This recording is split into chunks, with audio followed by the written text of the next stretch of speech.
માંડલમાં શ્રીમદ ભાગવત સપ્તાહનો પ્રારંભ. માંડલના સ્વામીજી મહારાજની 130મી જન્મ જયંતિ પ્રસંગે શ્રીમદ ભાગવત સપ્તાહનો શુક્રવારથી પ્રારંભ. નવા ગામના મુખ્ય યજમાનના ઘરેથી પોથી યાત્રા યોજાઈ.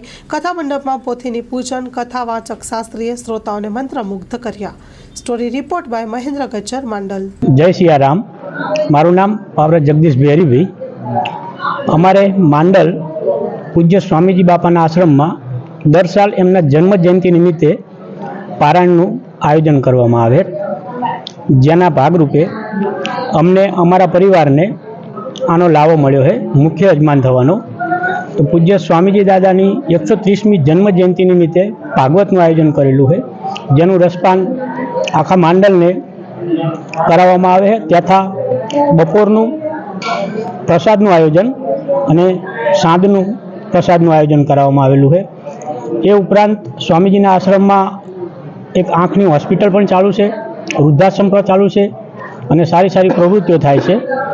અને આજુબાજુના સ્થાનિક લોકો જે શ્રદ્ધાળુઓ પારણ સાંભળવા તથા અહીંયાના બીજા કામોમાં મદદરૂપ પણ થાય છે. જય સિયારામ. માંડલ, જિલ્લો અમદાવાદ, પૂજ્ય રામાનંદ સરસ્વતી આશ્રમ, ત્યાં સ્વામીજીની 130મી જન્મજયંતિ ઉજવી રહી છે. એ નિમિત્તે ભાગવત સપ્તાહનું આયોજન કરવામાં આવેલ છે. સ્વામીજીના આશ્રમની અંદર ઘણા વિભાગો ચાલી રહ્યા છે: વૃદ્ધાશ્રમ, અન્નક્ષેત્ર, હોસ્પિટલ, ફિઝિયોથેરાપી, ગૌશાળા. આ બધી પ્રવૃત્તિઓ અહીંયા ચાલી રહી છે અને એ ગામ અને ગામડાના સહકારથી આ સંસ્થાને બહુ દીપી ઉઠે એવું આયોજન અહીં થઈ રહ્યું છે. મારું નામ વ્યાસ રાકેશભાઈ, હું આ ટ્રસ્ટમાં મંત્રી છું. મારી બાજુમાં ઊભા એ અમારા હરિભાઈ, જે આ ટ્રસ્ટની અંદર ઉપપ્રમુખ છે, જે આ કથાના મુખ્ય યજમાન બન્યા છે. સંસ્થા એમનો પણ આભાર માને છે. જય સિયારામ. એ નિમિત્તે આ કથા દરમિયાન આપ સૌ શ્રોતાગણ આવ્યા. વિશેષ તો શાસ્ત્રીજી આપણે ત્યાં 2 વખત આવી ગયા છે. ભાગવત પણ કરેલી છે, રામચરિત માનસ પણ કરેલી છે અને આ ત્રીજી વખત આપણને ભવ્ય લાવો મળ્યો છે. શાસ્ત્રીજીને એટલી વિનંતી કરીએ કે એવો રંગ જમાવજો કે અમને બહુ જ આનંદ આવે.